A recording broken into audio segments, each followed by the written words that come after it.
Well, I think we can probably go ahead and get started so we don't overrun our 40-minute time limit here. So I'll let you guys get started with Coach Carmichael, and then we'll have a couple players.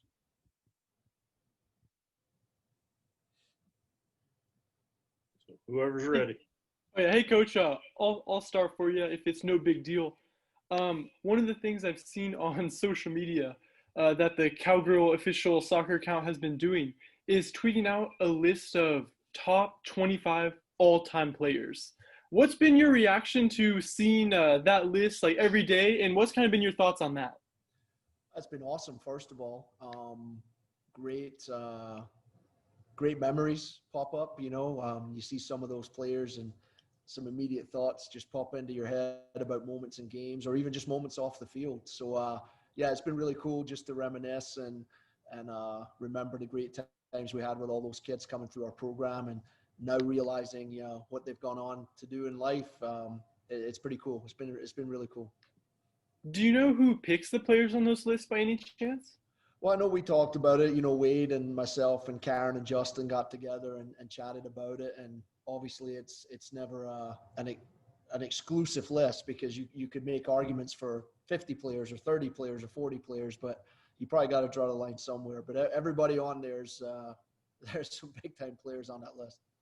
Are you most proud of those big time players for their soccer accomplishments? Or the other thing that this list recognizes is their kind of off the field accomplishments, and like you said, what they've gone on to do. Yeah, I mean, it makes you think of the whole thing, really, the probably the total package that most of those young women are. They excelled on the field, they excelled in the classroom, and now they're excelling in life. And it makes you really proud that maybe Oklahoma State and our soccer program had a very small part to play in getting them where they want to be. So that probably it's probably just all encompassing. Thanks, Coach. Sure.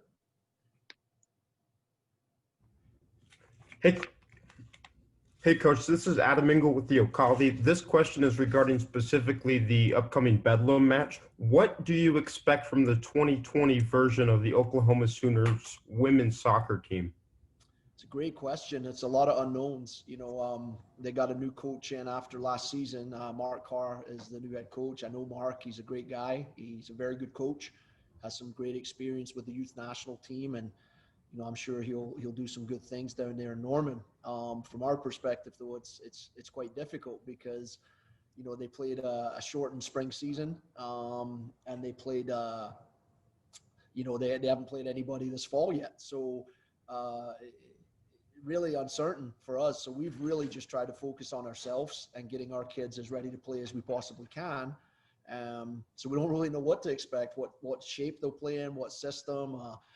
We know some of their players from the last couple of seasons, but Mark will have his own ideas about where and how they should play. So yeah, it's really been it's been interesting. Normally you'd have some video and you'd be scouting and getting some more information on the opposition, but this year for us that's not happening. So we're really just focused on our team and trying to get them ready, and we're just really excited to play a game.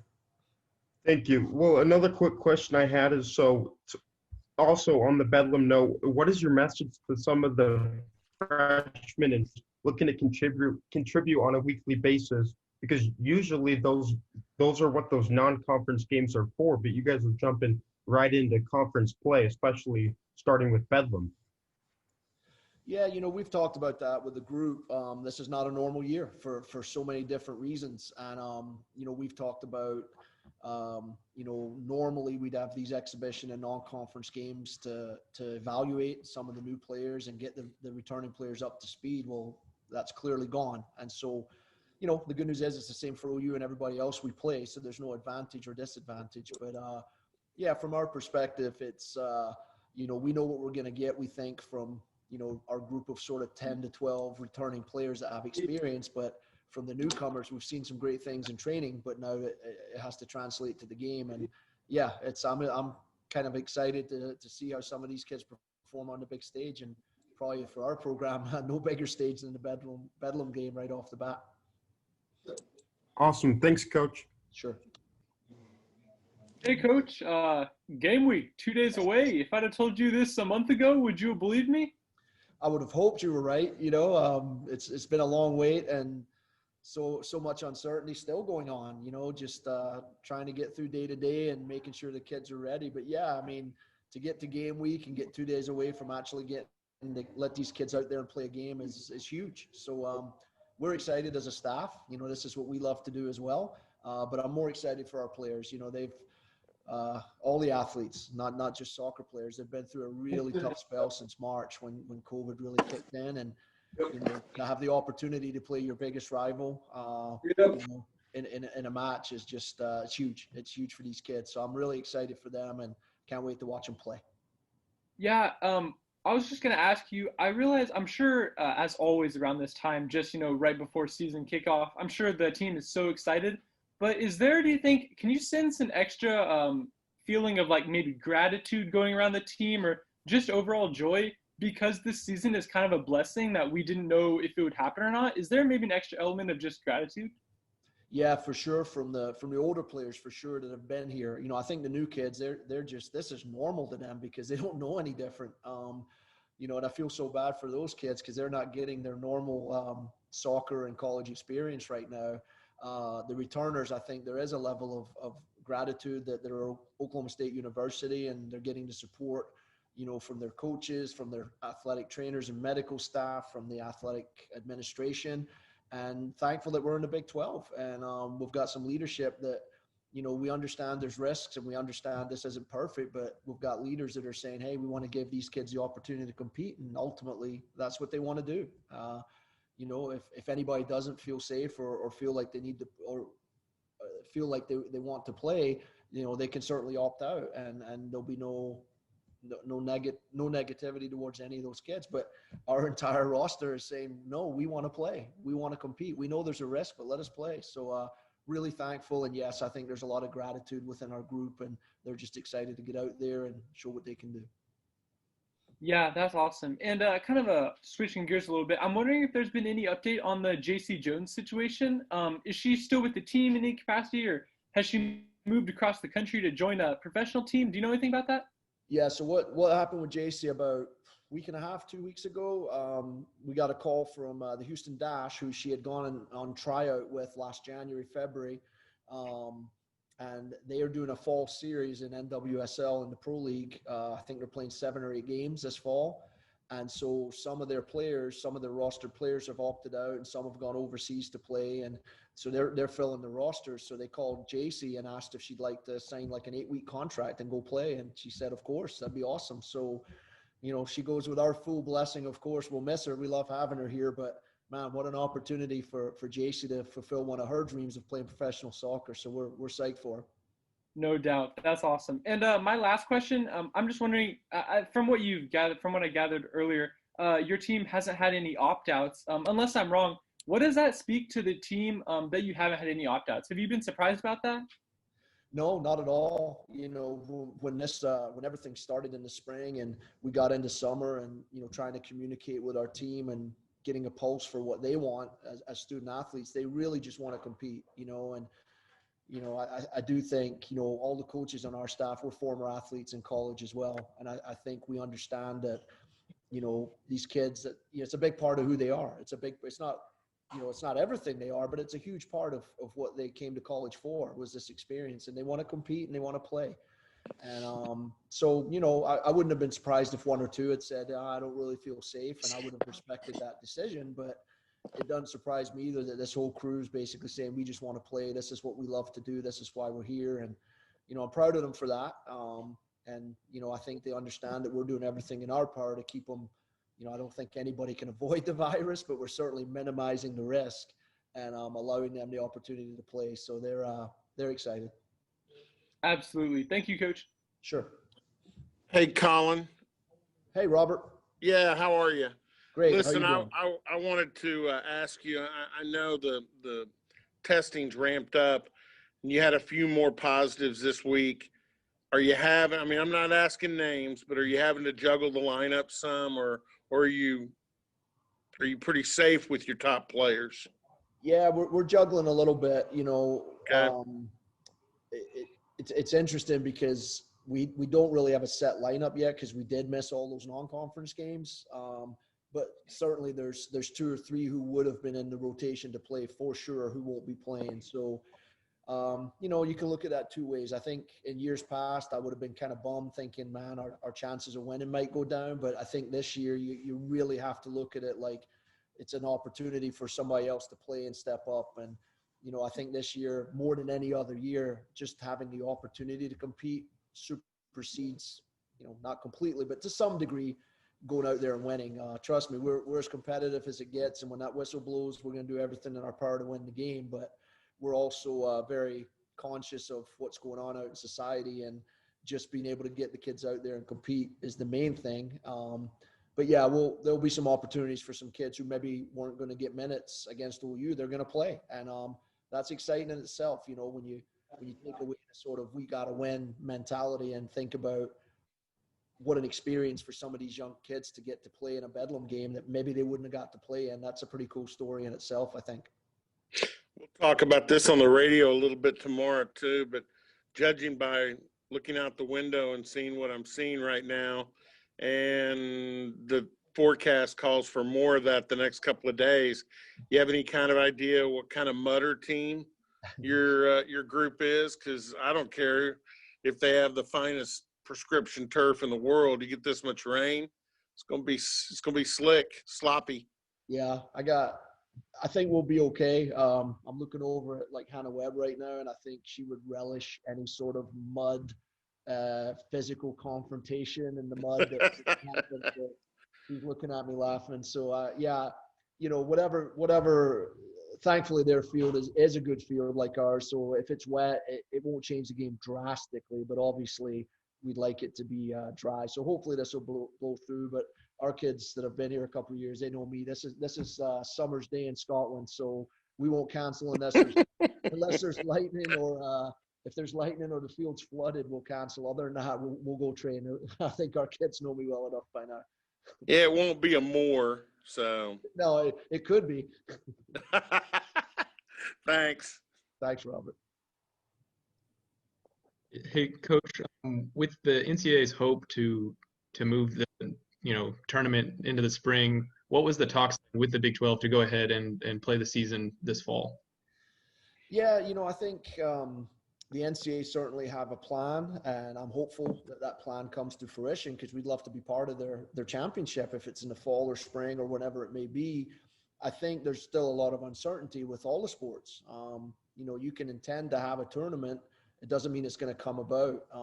There's going to be a lot of budgetary concerns. There's going to be some logistical concerns with all the tournaments going on. So I think the Big 12's attitude was, if these kids deserve the right to play, and let's give them that opportunity. Let's play as many games as we can this fall. And if and when there's an NCAA championship in the spring, we'll be playing in the spring as well, ready to go. So that's kind of been the Big 12 coaches, and I know the SEC and the ACC are very much of the same mindset. Let's let these kids compete this fall. Let's try to win a conference championship, and if the NCAA are able to pull off their tournament in the spring, we'd love to be part of it as well. And you have a pretty sizable freshman class coming in. Just what have you seen from them from the preseason training? Yeah, they're good. There's some good players in there, some talented players. Again, the issue is we haven't seen him in a game. I've had plenty of players over the years that in training I thought, well, this kid's pretty good. And then you throw her in a game, you're like, wow, she's fantastic. And then there's other kids who really show up in training, and sometimes it doesn't translate to games. So that's probably the unknown that we have right now. But there's some talented young players that we have. Some of them will play Friday night, and we'll get to see what they're all about. And I certainly think this year it's a great deal for them. If they play every game, they still get an extra year of eligibility. And if they don't get to play at all, they still get an extra year of eligibility. So it's almost a win-win situation for all these young players coming in. Thanks, Coach. Sure.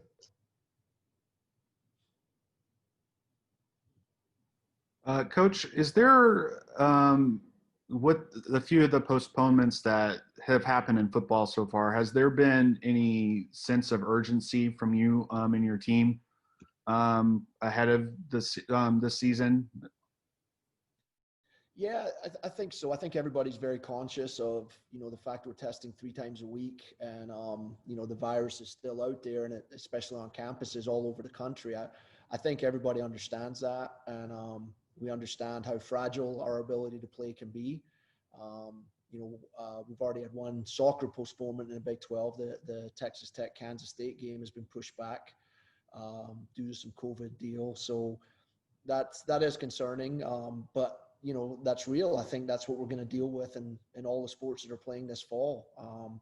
Thankfully, we have a large roster. We got 30 players, and hopefully we'll each week, even if we have a couple of setbacks, we'll have a team that we're able to put out on the field and compete, and that's our plan. But yeah, there is a little bit more of a sense of urgency, and I think there's a sense of, we can't get complacent and think, well, we're in a good spot right now, because it only takes a few tests for all that to change around quite quickly. So we're well aware of that for sure.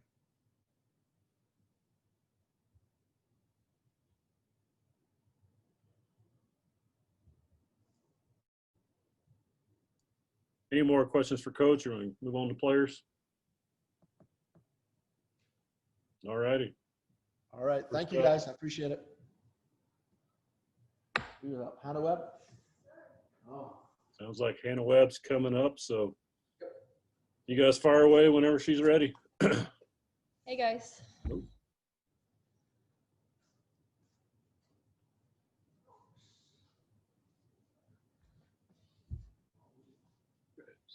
Ready when you're Hello, Hannah. How are you today? I'm good. How are y'all? Doing well. I just want to ask you, in your eyes, as you're looking at this upcoming season, what will make the 2020 Cowgirl soccer season a success? I mean, honestly, just getting out there and playing a game, playing someone other than our own team in practice. I think that's a success in itself. Even if we were only to play, one game this Friday and the rest be canceled. I mean, that's a small success in itself. Obviously, we want to play as many games as possible, but just getting the opportunity to be out there and play and show what we've been working so hard on in practice, I think that's a success. And then looking a little more big picture, obviously, we want to win as many Big 12 games as possible and we get another ring. So I think there's lots of levels of success, but you have to recognize what's going on in the world and, take those successes when you can. So I'm curious, because, obviously with no national championship or a big postseason to play for, does that Big 12 ring become all the most important thing? That's the biggest, best goal you guys have for this 2020 season? Absolutely. If that's the big goal that we're working toward, if that's the only goal that we're given this year, then you put all of your energies and all of your efforts into that. So, I've got my eyes set on another Big 12 ring. That would be my third. So, we're going to give everything we have to make that possible. Yeah. And my last question for you, Hannah, is are you at all, maybe in the back of your mind or kind of unconsciously, are you at all thinking of the 2021 season? Because, maybe another shot at that big national championship ring? Or are you mostly focused on, like you said, you're getting your third ring? So that is in my thoughts, next year and what that could bring and, what that means. Right now, I do focus my energies on this season because we have a great team and we have a great opportunity to be playing games and working for a Big 12 championship. So while that is in the back of my mind, I do want to be present in the moment and focus on this season that we have. Thanks, Hannah. Welcome.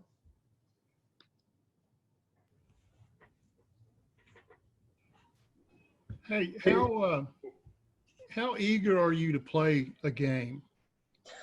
Not just the fact that it's OU, but just to be finally playing a soccer game. Oh, sir, you have no idea. I've been, last spring we got about half of our spring season canceled. So, that in itself just made you want, ready to play another game. And then we had our fall season, that was changed up a bit. We didn't get to play all of the games that we want. So it got pushed back even further. So now that we're going to play our first game of the season in middle of September, I am so beyond ready to get myself and this team out on the field and just showcase what we've been working for months on. We have a really awesome group of girls who've just been really working so hard, and I'm ready for us to get the opportunity to see what we've got. Yeah, how frustrating is all this COVID mess for you, for athletes like yourself? It's hard, but at the same time, you have to kind of take a step back and recognize the implications that has in all facets of life. Not just athletics is being affected. You have to take into account people's health and things like that in schools. And so while it is frustrating that that we're not getting to play as many games this season, you do have to be cognizant that we're not the only ones being affected by this. Okay, thank you. You kind of touched on this a little bit earlier, but being a senior, and obviously you guys got granted eligibility through next year, what has that kind of decision process been weird for you? Because coming into it, I imagine you thought this was it for you in school, but now you have the opportunity to come back. So kind of what has that process been like?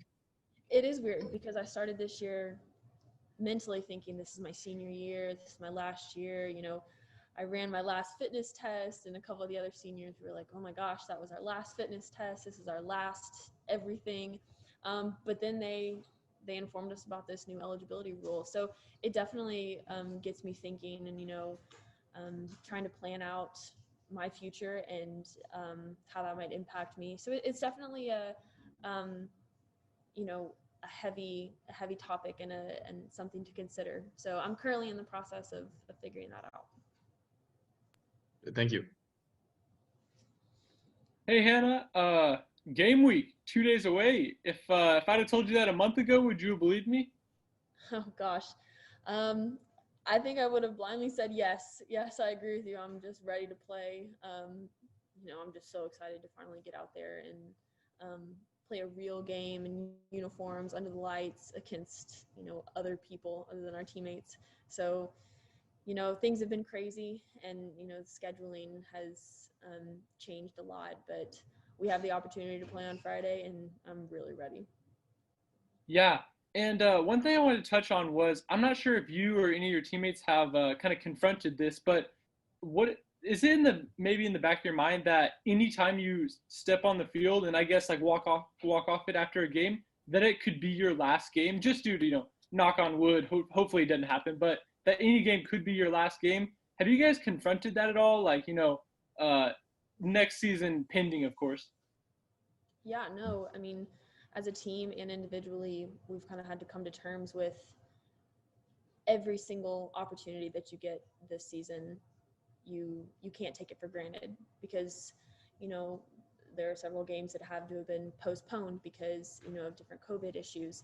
So you never know when you're going to play your last game this season. So I think it kind of forces people to have just a really ready mentality and, be very appreciative of what we have and the opportunities that we get to play. Absolutely. And my last question, speaking of taking advantage of opportunities, about JC Jones. As a senior like yourself, you've played with her before, and I assume you guys are pretty tight. What was it like when how did JC break the news to you that she was going to take this opportunity to go play pro ball for, I guess, 8 weeks? And how was that received? Could you just kind of paint the picture of JC leaving and what that was like? So JC is extremely humble. So she's not going to come out and tell us all about this awesome opportunity. Colin was actually the one who kind of embarrassed her right before practice started and told us about this awesome opportunity that she had. So of course she kind of gets red and, kind of shrugged her shoulders in the back because that's just who she is. She's humble and she's awesome. And obviously the whole team, we're so proud of her and so awesome. I mean, that's a Cowgirl alum going to represent us professionally. And I think that's just such an awesome opportunity that she's been given, and she works so incredibly hard for it. So she's completely deserving, and all of us are so excited for her. He wasn't too big of a fan of the huge round of applause or anything that she got? I'm sure that made her feel good. She worked hard for this, so she deserves all the praise that we have to offer. Awesome. Thank you, Anna. You're welcome.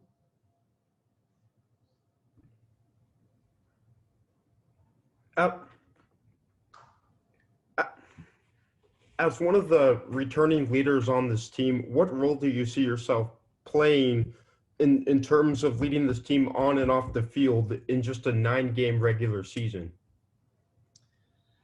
I think that it's my responsibility. Mentality can be hard at times. Um, so, you kind of have to encourage some of the players who, if this is their first season, they don't know any different.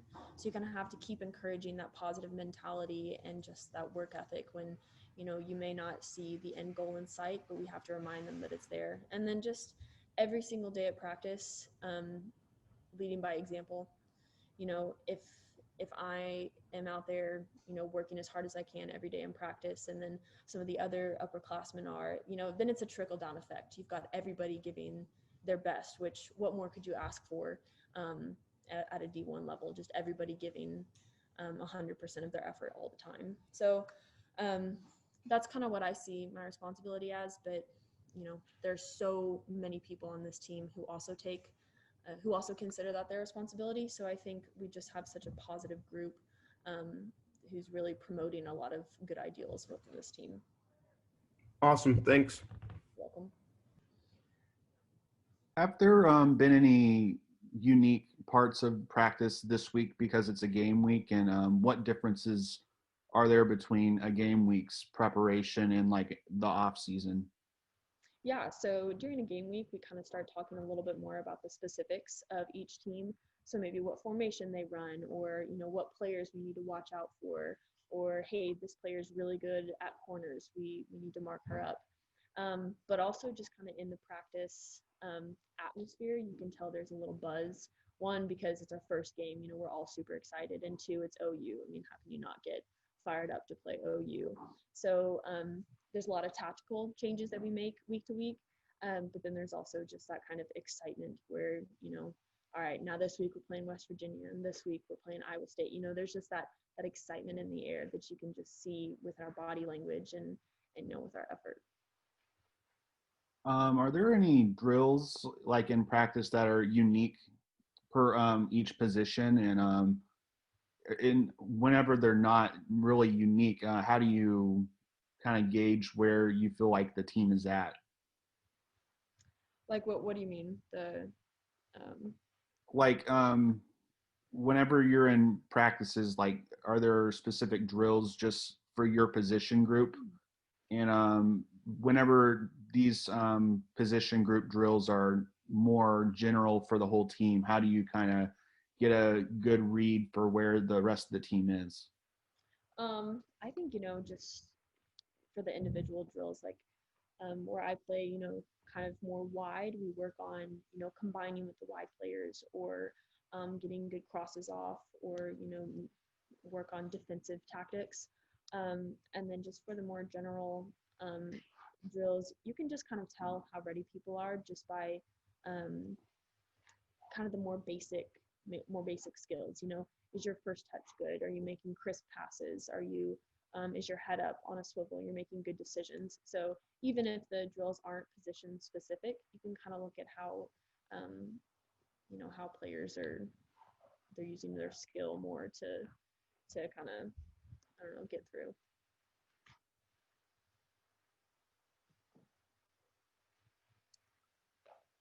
Is that it for Hannah?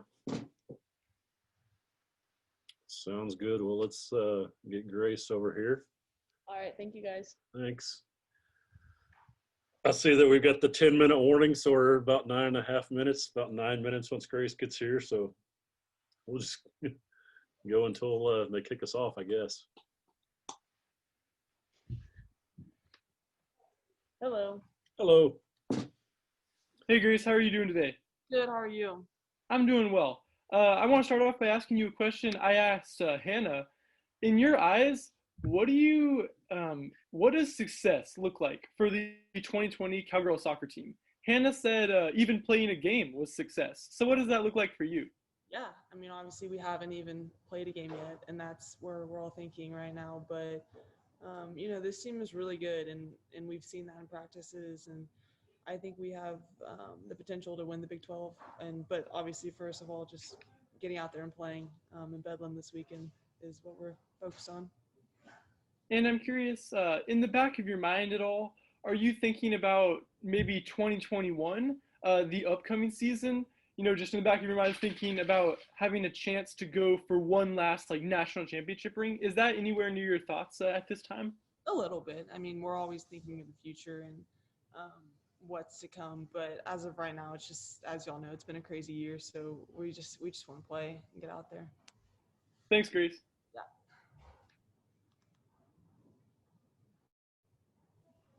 Grace, just how eager are you to get back and actually play a game? Man, I mean, well, my season got cut short last year, so I haven't played, I guess if you count spring, but I haven't played like a real Big 12 game since October. So, I mean, I'm so ready. I'm so excited to get out there with them and compete. And, what better way to start it off than Bedlam? So, yeah, I'm so excited. Yeah. How frustrating has it been with all the uncertainty around with COVID and actually not knowing if you're going to have a season? Yeah, I mean, there's been times when we're like, yeah, we're having a season, let's go. And then there's also times when it's like, I don't know today, the meetings haven't been going well and the coaches have been telling us stuff. So that's been kind of tough, but we've all just kind of come together and, we know what we need to do and we know what we want to do with this season if we have it. And so that's what we're just focused on. Yeah, you guys got to be thankful that you are playing, right? I'm kidding. Yeah, there's a lot of teams out there that aren't. So, and we get reminded that every day. So, yeah. Thank you. Mm-hmm.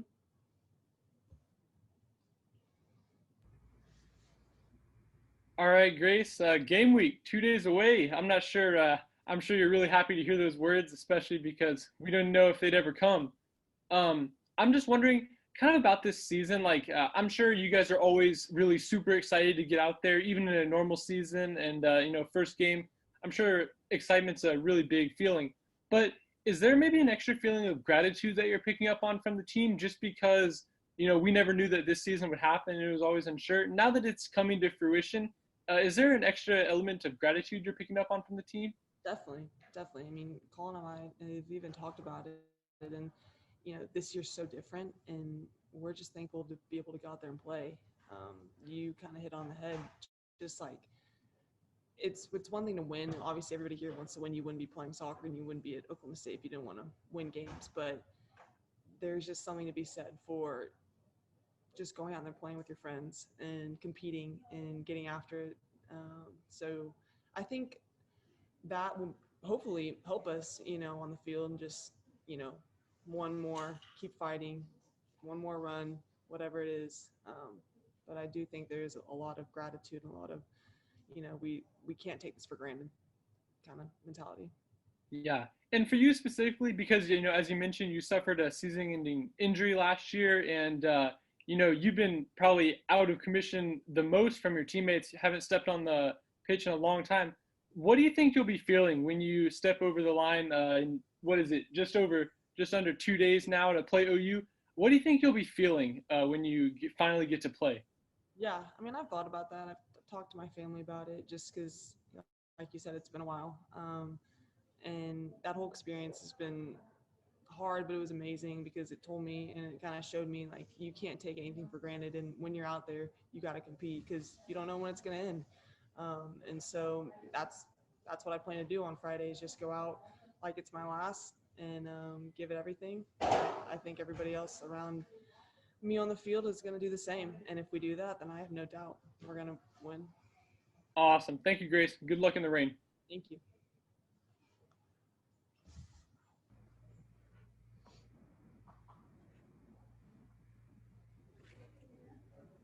Anything else for Grace? Are we done? I guess I'll ask one more question real quick. I just wanted to leave, I see that timer ticking down and it's kind of a lot of pressure. I did want to ask one other thing about JC Jones. Now that she's, I guess, like, moving on officially, I'm just kind of wondering, what was it like to, have JC around with the team and then to see her go? Kind of what was that like when she told you guys that she was leaving, and what are you guys expecting from JC going forward? JC's been huge for us, for the 2 years that I was with her. I mean, she's the ultimate leader. She was the heart and soul of this team. And, everybody, when you saw us play, you knew that, just how she played and, kind of how we played off of her. But she's doing big things. She's actually down in Houston right now, trying to get on the dash. And so we're rooting for her. But I mean, when she's around and when she was around on the team, you could just tell just by who she was and how she carried herself. She's the real deal. And so, I mean, I'm blessed to be able to have played with her and kind of learned from her. And I kind of hope to take that in my game, just of how cool she was and just how great of a person she was. How sad was it to see her go? And especially, since you've been playing with her for all your Cowgirl soccer career, you'll be like without her. How sad was it to just see JC go? And obviously she's moving on to, achieve goals, but a little piece of you has to be sad that she's gone. Yeah, it was tough because, like you said, I mean, my last 2 years that I've been here, I've always been with her. And so, I mean, there definitely is a hole in the midfield, and we're trying to patch that up right now and figure out how to replace that just because of her presence and how much she brought to the field every day, even at practice. So we're trying to figure that out because of, how great she was, but we'll figure it out. Awesome. Thank you. Yeah. And Grace, before you go, I see we have a couple minutes left, so I think time for one more question. I'm not sure if you've seen on social media the list of top 25 Cowgirl soccer players that's been going around. What has been your thoughts on that? Maybe seeing some of your ex-teammates and also people who were here before you. What do you think about that? Yeah, I mean, I've actually kept up with that because it's really cool to see all the greats that have come before us. And, me and my roommates have even talked about it. Kim was even on it. And so that was really cool to see. But yeah, it's been awesome just to see their stats, and, Colin and them have kind of mentioned some of them in practice sometimes. So it's cool to see a picture to the name and see all the accolades they won. But I think it's a really cool thing that OSU is doing, and Wade and them are doing a really good job of it. And yeah, it's been really cool. Does it give you a goal to one day be featured on the top 25 Cowgirls of all time? 100%. That's the only goal I have right now. That's all I want to do is just be on the top 25. Gotcha. Thanks very much, Grace. Good luck in Norman. Yeah, thanks, guys. Am I good?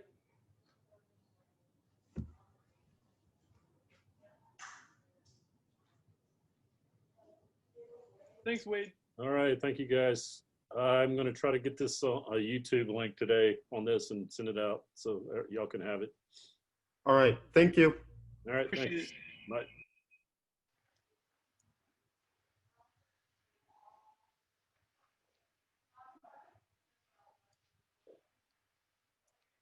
Wait, do you want me to leave this? No, you're good. No?